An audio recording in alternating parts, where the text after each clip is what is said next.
By the late 1980s, ethnic unrest in Kosovo had already set the stage for the breakup of Yugoslavia.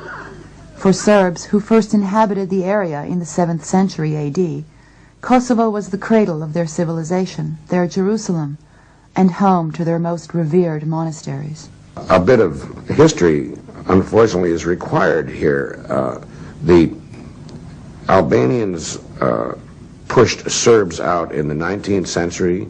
The Serbs started pushing Albanians out around 1904. The Albanians surged back in World War II under Italian protection and pushed Serbs out. When the war ended, however, Marshal Tito decided to keep the Serbian refugees from returning to their homes in Kosovo. As a result, Serbs lost their majority in the province. Tito is very guilty of that particular drama of Kosovo. He made it much harder to solve, in fact, almost impossible.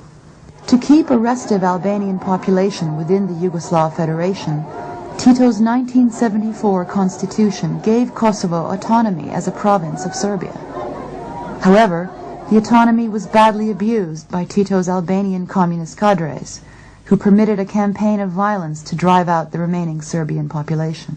Life was made extremely difficult for the Serb minority, and it was here that the Kosovars began to push to have a pure, all Albanian, meaning racially pure, a Kosovo in the areas where there were very few Serbs anyhow. They were pushing them out.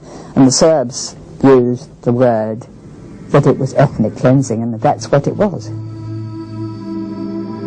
Homes of Serbs were appropriated by Albanians. Orthodox Christian cemeteries and monasteries were desecrated. By the late 1980s, the Serbian population of Kosovo had gone from 50% at the start of World War II to just 10%.